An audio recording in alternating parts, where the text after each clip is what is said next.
Hello friends, मैं हूं Prince और स्वागत करता हूं आपका मैग्नेट ब्रेन्स में। तो हम बेसिकली क्लास 10 में मैथमेटिक्स का अपना first chapter real number discuss कर रहे थे, जहां पे लास्ट के 3 लेक्चर में हमने बहुत ही अच्छे से अपने इररेशनैलिटी के कंसेप्ट को समझ लिया।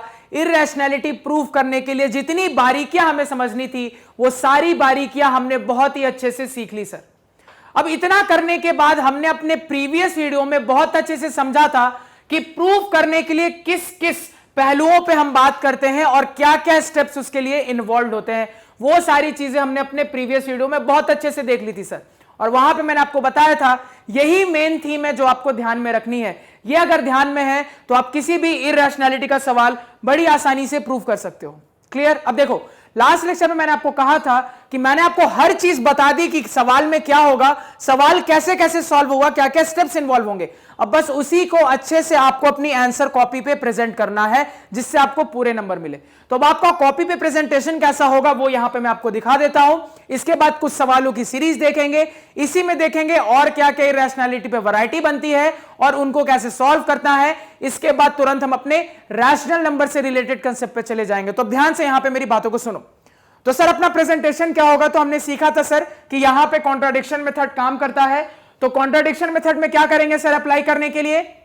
तो मुझे बहुत अच्छे से पता है कि √2 इररेशनल नंबर है, लेकिन प्रूव करने के लिए, कॉन्ट्राडिक्शन लगाने के लिए मुझे जानबूझकर √2 को एक रैशनल नंबर मानना पड़ेगा, और उसमें भी सिंपलेस्ट फॉर्म का रैशनल नंबर मानना पड़ेगा। और यह मानने के बाद जब हम आगे की मैथ्स लगाते हैं तो हम यह प्रूव कर देते हैं कि उसके 1 के अलावा भी कोई फैक्टर है, यानी कि मेरे रैशनल नंबर के न्यूमरेटर और डिनोमिनेटर के 1 के अलावा भी फैक्टर प्रूव होने लगते हैं sir.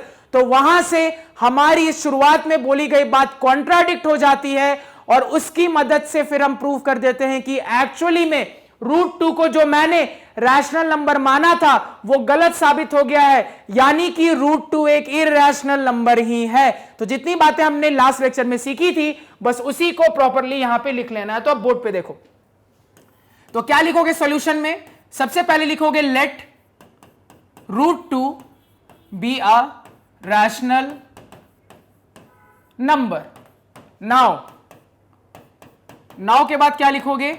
√2 is equal to a by b, where a and b are integers, b not equal to 0 and HCF of a and b is equal to 1। अब यहां पे मेरी बात ध्यान से सुनो, ये मैंने लास्ट लेक्चर में भी बताया था, इंपॉर्टेंट इसलिए एक बार और रिपीट कर देता हूं। आपने √2 को रैशनल नंबर बोल दिया, मान लिया, ठीक है। आगे आपने इसका मैथमेटिकल फॉर्म लिखा, और रैशनल नंबर का मैथमेटिकल फॉर्म क्या होता है सर? न्यूमरेटर बाय डिनोमिनेटर का फॉर्म, यही होता है मैथमेटिकल फॉर्म। अब ध्यान से मेरी बात को सुनो। तो आप अपनी मर्जी का कोई भी वेरिएबल यहां पे इस्तेमाल कर सकते हो। मुझे ए बी अच्छा लगा, मैंने ए बी यूज कर दिया। आपको एम एन अच्छा लगता है, आप एम एन यूज कर दो। आपको पी क्यू अच्छा लगता है, आप पी क्यू यूज कर दो। वेरिएबल की चॉइस प्योरली आपकी है। क्लियर?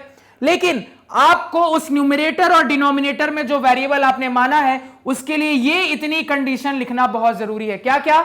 कि मेरा न्यूमरेटर और डिनोमिनेटर दोनों इंटीजर्स होने चाहिए, डिनोमिनेटर कभी 0 नहीं होना चाहिए। और मैंने आपको क्या कहा था, एक और चीज यहां पे हम कंसीडर करते हैं कि मेरा जो ये फ्रैक्शन का फॉर्म आ रहा है ये सिंपलेस्ट फॉर्म में है। तो अगर सिंपलेस्ट फॉर्म में है तो न्यूमरेटर और डिनोमिनेटर का HCF 1 निकल कर आएगा। यह भी आपको यहां पे मेंशन करना बहुत जरूरी है। तो इतनी बातें बहुत इंपॉर्टेंट है, आपको अपने आंसर में इसको प्रेजेंट करना ही करना है। क्लियर? अब हम आगे की मैथ्स लगाते हैं। अब मुझे पता है सर स्क्वायर रूट हटाने का तरीका है स्क्वायर कर देना, और ऑब्वियस सी बात है स्क्वायर में अकेला इसको तो कर नहीं सकता। अपनी इक्वेशन में बैलेंस बनाने के लिए मुझे दोनों तरफ करना पड़ेगा, जो चीज मैं एक साइड करूंगा, यानी कि मुझे दोनों साइड स्क्वायर करना पड़ेगा, तभी हम आगे स्क्वायर रूट को खत्म कर सकते हैं सर। तो क्या लिखेंगे? Squaring both sides. तो जैसे ही दोनों साइड हम स्क्वायर करेंगे तो यहां पे मेरे पास रिजल्ट आ जाएगा √2 का square is equal to a by B का होल स्क्वायर, यानी कि रूट और स्क्वायर एक दूसरे को खत्म कर दिए, मेरे पास बचा 2, यहां से आ रहा है a square by B square, यानी अब यहां पे क्रॉस मल्टीप्लाई करूंगा तो मैं लिख सकता हूं a square is equal to 2b square. और ये एक बहुत इंपॉर्टेंट इक्वेशन है जिसे हमें इक्वेशन नंबर 1 मानना है, क्योंकि इसका इस्तेमाल आगे सवाल में कई बार होने वाला है। इतना क्लियर हुआ? अब देखो, अब इतना आने के बाद सर हमने सीखा था कि क्लियरली यहां पे देख के पता लग रहा है कि 2b² में 2 मल्टीप्लाइड है, तो 2b² 2 से कंप्लीटली डिविजिबल होगा, और 2 है क्या, एक प्राइम नंबर है, तो 2b² 2 से कंप्लीटली डिविजिबल होगा। क्लियरली यहां से दिख रहा है सर। तो 2b² सर a² के भी बराबर है, तो अगर 2b² 2 से कंप्लीटली डिविजिबल है तो a² भी 2 से कंप्लीटली डिविजिबल होगा। अब हम ये कह सकते हैं सर, यानी कि मेरा a² भी 2 से कंप्लीटली डिविजिबल होगा। अगर a² 2 से कंप्लीटली डिविजिबल है सर, तो मेरा a भी 2 से कंप्लीटली डिविजिबल होगा सर, ये भी हम यहां से कह सकते हैं, इसमें किसी को कोई दिक्कत। अब देखो यहां पे आपने पुराना पढ़ा हुआ एक बहुत ही इंपॉर्टेंट छोटा सा जो मैंने प्रूफ बताया था वो इस्तेमाल किया। तो यहां पे आपको ये आपने कैसे किया, उस थ्योरम को, उस प्रूफ को या तो यहां पे ब्रैकेट में साइड में मेंशन करो या फिर शॉर्टकट में इस बात को बताने की कोशिश करो, क्योंकि अगर आप ये वाली बात ब्रैकेट में नहीं बताओगे कि आपने कहां से लिख दिया तो एग्जामिनर आपके मार्क्स बिल्कुल कट कर देगा। क्लियर? अब देखो क्या बताओगे, ध्यान से मेरी बात को सुनो। आप चाहो तो अपना पूरा वो जो प्रूफ का स्टेटमेंट था या तो वो स्टेटमेंट लिख दो, या इसी को शॉर्टकट वे में लिखने की कोशिश करो। कैसे शॉर्टकट वे में लिखोगे, तो आप इस तरीके से लिखो, वी नो दैट, क्या हम जानते हैं, वी नो दैट कि when x² is completely divisible by p, where x क्या है, मेरा एक पॉजिटिव इंटीजर है, एंड p मेरा एक प्राइम नंबर है, मेरा एक प्राइम नंबर है, तो यहां से मैं कह सकता हूं कि मेरा x भी p से कंप्लीटली डिविजिबल होगा। इसी बात को यहां पे मैंने अप्लाई किया। अब मेरी बात यहां थोड़ी ध्यान से सुनना, यहां पे एक और इंपॉर्टेंट चीज बता रहा हूं। तो यहां पे ये वाली बात बताने के लिए ना बहुत सारे स्टूडेंट्स देखो क्या मिस्टेक करेंगे, वो लिख देंगे वी नो दैट, ध्यान से मेरे मिस्टेक को देखना, वी नो दैट कि a² is completely divisible by p। इसी तरीके से वहां पे थ्योरम प्रूव किया था, वो एग्जैक्टली यही चीज यहां पे लिख देंगे, और वो चीज गलत है। क्यों गलत है, अब ध्यान से सुनो।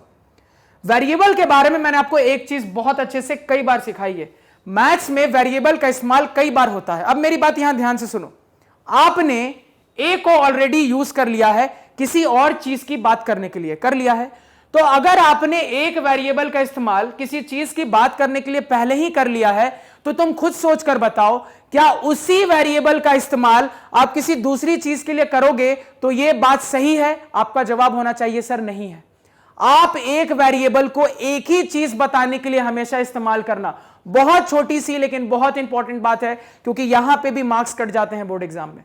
आपने ऑलरेडी अपने वेरिएबल का यहां पे इस्तेमाल ए का कर लिया है, तो अगर ए का इस्तेमाल यहां पे हो गया है तो यहां पे दोबारा कोई चीज अगर आपको बताने की जरूरत पड़ रही है या सॉल्यूशन में कहीं पे भी कोई दूसरी चीज बताने की जरूरत पड़ रही है, तो वेरिएबल का चॉइस बिल्कुल अलग रखना। अब देखो यहां पे अल्फाबेट बहुत सारे होते हैं, तो कोई दूसरा वेरिएबल चुनने के लिए बहुत मेहनत आपको नहीं करनी है, लेकिन यह ध्यान रखना जो वेरिएबल एक बार किसी चीज को बताने के लिए इस्तेमाल हो गया है, वही वेरिएबल दोबारा किसी दूसरी चीज को बताने के लिए नहीं होना चाहिए इस्तेमाल। इसी वजह से मैंने यहां पे x और p वेरिएबल इस्तेमाल किया। अब बस x और p वेरिएबल मैंने इस्तेमाल नहीं किया, मैंने बताया भी कि जहां पे मेरा x एक पॉजिटिव इंटीजर को रिप्रेजेंट कर रहा है और मेरा p एक प्राइम नंबर को रिप्रेजेंट कर रहा है, यह भी बात बोलना जरूरी है। क्लियर कट मैंने यहां पे कहा कि हमने एक थ्योरम देखा था जिसके हिसाब से अगर मेरे पास कोई पॉजिटिव इंटीजर है जो कि एक परफेक्ट स्क्वायर है और कोई प्राइम नंबर है जो उस पॉजिटिव इंटीजर को कंप्लीटली डिवाइड कर लेता है, तो उस पॉजिटिव इंटीजर के स्क्वायर रूट को वही प्राइम नंबर भी कंप्लीटली डिवाइड कर लेगा। बस यही बात मैंने मैथमेटिकल फॉर्म में यहां पे लिख दी है, कहानी खत्म। क्लियर? अब देखो मैंने अपने सॉल्यूशन में कई जगह एब्रिविएशंस या फिर शॉर्टकट का इस्तेमाल किया, जैसे यहां पे मैंने नंबर को NO लिख दिया, यहां पे मैंने पॉजिटिव इंटीजर के लिए प्लस लिखा, VE लिखा, INT लिख दिया, फिर से नंबर को NO लिख दिया। तो ये सारी चीजें आप बोर्ड एग्जाम में नहीं करोगे, मैं अपने टाइम को बचाने के लिए ये करता हूं। आप अपने बोर्ड एग्जाम में जो भी सॉल्यूशन लिखोगे आप उसको कंप्लीट करके लिखोगे, और ये आदत शुरुआत से ही बनेगी, यानी कि जब मैं अपना आंसर लिखता हूं तो आपको कोई भी एब्रिविएशन उसी तरीके से यूज नहीं करना, आपको पूरा पूरा लिखना है, क्योंकि एग्जामिनर की ना मर्जी बहुत इंपॉर्टेंट होती है, वो चाहे तो आपके एब्रिविएशंस पे भी आपके मार्क्स काट सकता है।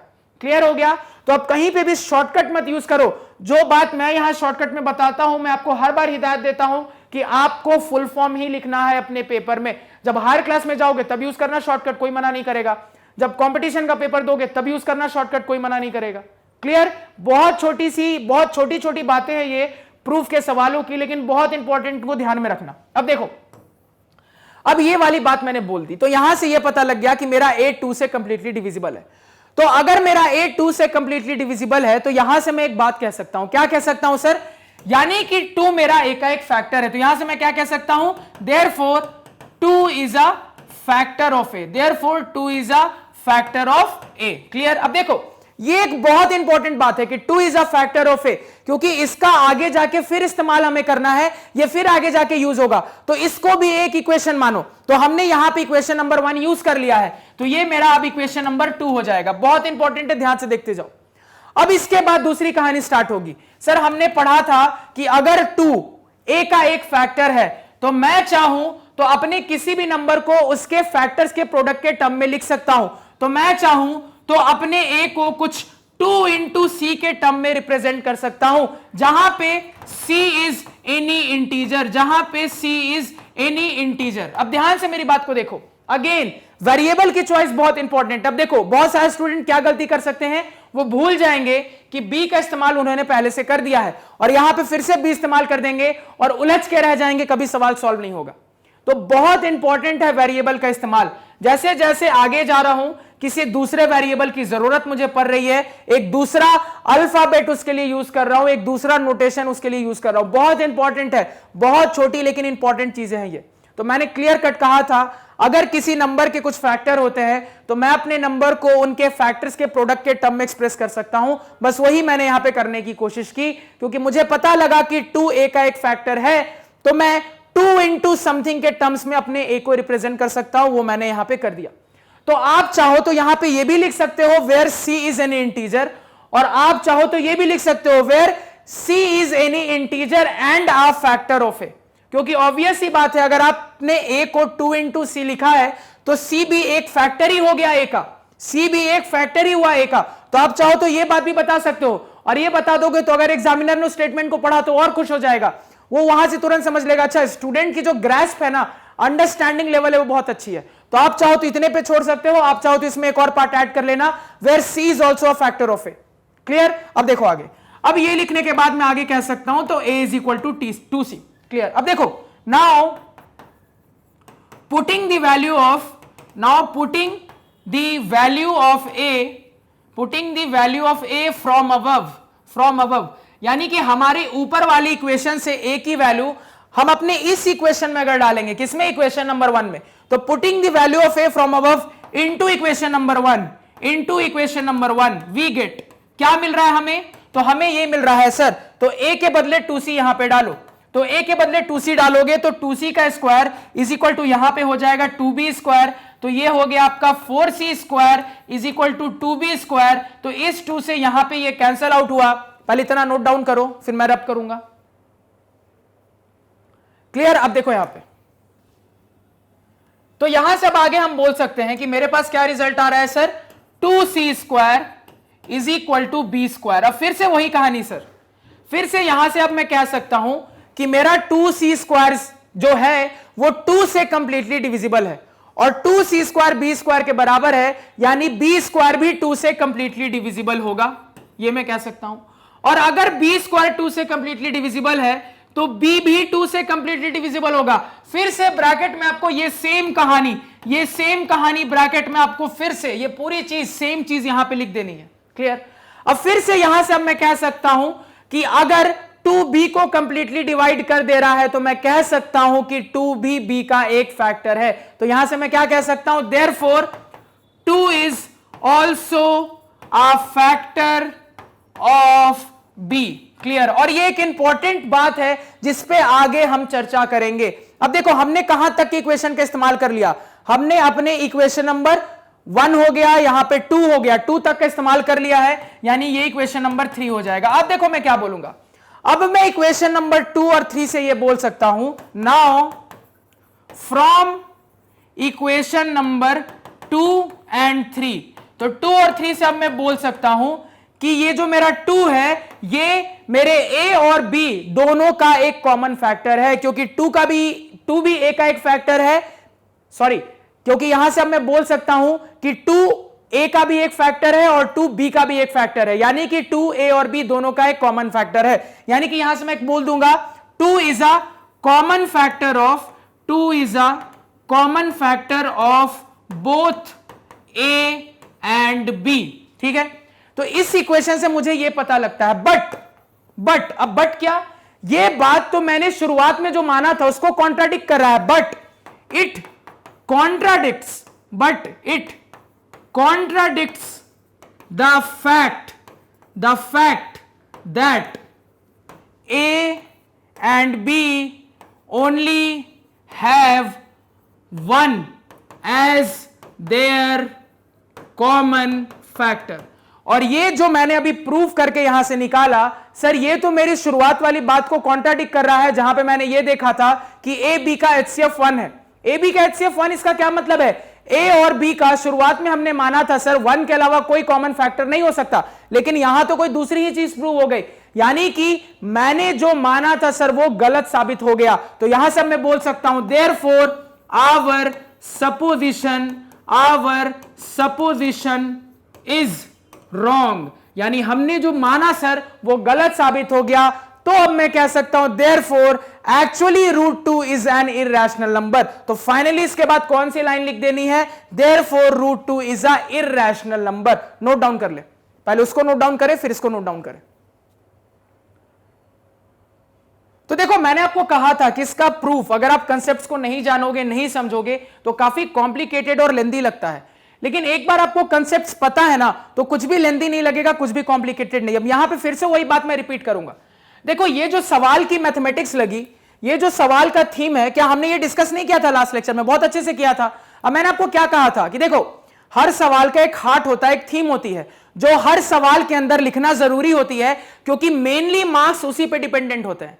उसके आसपास की जो हम कहानी बिल्डअप करते हैं ना, वो कहानी का जो लैंग्वेज यूज होगा, जो ग्रामर यूज करोगे, जो टेंस यूज करोगे, वो प्योरली आप पे डिपेंड करता है। और आप ये ऑब्जर्व भी करोगे कि ये जो इसके आसपास की कहानी बुनी जाती है ना, वो कहानी का लैंग्वेज हर बुक में अलग होगा। आप चाहो तो खुद चेक कर लो। तो इसी वजह से आपको थीम समझना है, आपको ये रट नहीं जाना कि सर ने यहां क्या क्या लिख दिया। सिंपल से इसका क्या थीम है कि हमने जो इक्वेशन नंबर 2 और 3 से देखा, वहां से ये पाया कि मेरा जो 2 है वो ए और बी का दोनों का एक कॉमन फैक्टर है, लेकिन ये इस बात को कॉन्ट्राडिक्ट करता है जहां पे शुरुआत में हमने माना था कि ए और बी का 1 के अलावा कोई कॉमन फैक्टर नहीं है। मतलब मैंने जो माना वो गलत हो गया, आवर सपोजिशन इज रॉन्ग। तो अगर हमारा सपोजिशन गलत है यानी कि √2 एक्चुअली में एक इररेशनल नंबर ही है। क्लियर, नोट डाउन कर लो। कर लिया नोट डाउन, किसी को यहां पे कोई दिक्कत? यही प्रेजेंटेशन है, इतना लिख लोगे कोई एक नंबर भी नहीं काटेगा।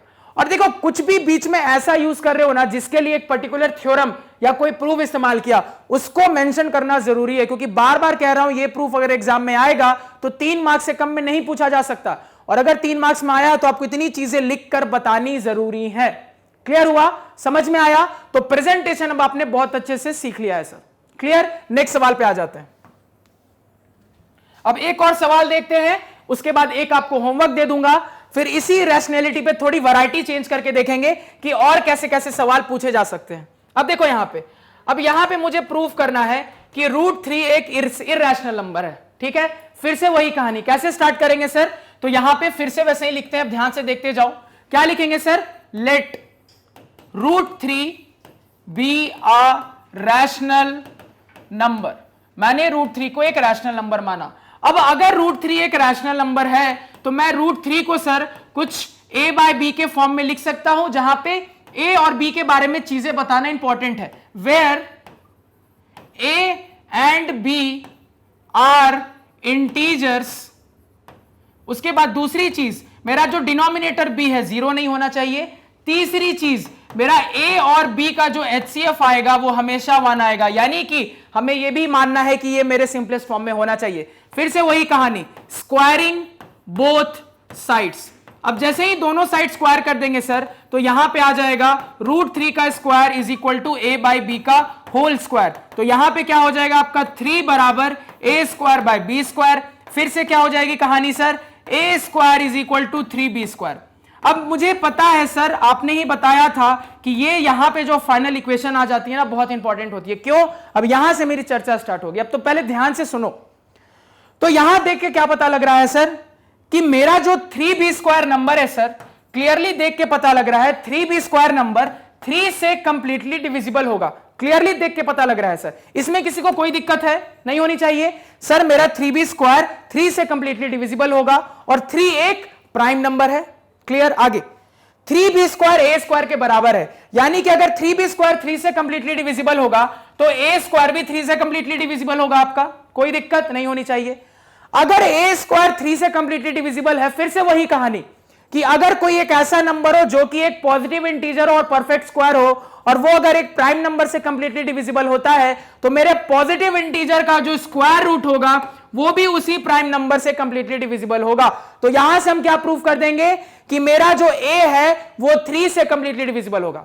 अब जैसे ही फिर से वही कहानी सर, मेरा जो a है अगर 3 से कंप्लीटली डिविजिबल है तो मैं यहां से कह सकता हूं कि 3 मेरे a का एक फैक्टर है। फिर से वो पूरी कहानी जो हमने 2 के लिए दोहराई थी वही 3 के लिए दोहराते रहेंगे, यानी कि अब आपको मेरे साथ साथ कॉपी पे लिखते जाना है। तो यहां से मैं क्या बोल सकता हूं सर, तो अगर मेरा यहां से मैं क्या लिख सकता हूं सर कि मेरा जो a स्क्वायर होगा वो 3 से कंप्लीटली डिविजिबल होगा, और अगर मेरा a स्क्वायर 3 से कंप्लीटली डिविजिबल है तो मेरा a भी 3 से कंप्लीटली डिविजिबल होगा सर। कोई दिक्कत नहीं होनी चाहिए। ब्रैकेट में फिर से जैसे लास्ट लेक्चर में आपको लिखकर बताया था वही वाली चीज यहां पे लिख देनी है। क्लियर? तो अब मैं यहां से कह सकता हूं therefore 3 is a factor of a, 3 is a factor of A, ये कह सकता हूं सर। और एक बहुत इंपॉर्टेंट चीज है, इसको हम इक्वेशन नंबर 2 मान लेते हैं सर। क्लियर? अब अगर ऐसा है तो यहां हम आगे एक और चीज लिख सकते हैं सर, अगर 3a का एक फैक्टर है तो मैं a को 3 के टर्म्स में एक्सप्रेस कर सकता हूं, जहां पे c क्या है, मेरे एक पॉजिटिव इंटीजर को रिप्रेजेंट कर रहा है और ये c भी a का एक फैक्टर है। आप चाहो तो ये स्टेटमेंट भी इसमें ऐड कर सकते हो। तो यहां से मैं कह सकता हूं कि a मेरा 3c के बराबर है। फिर से वही कहानी, putting the value of a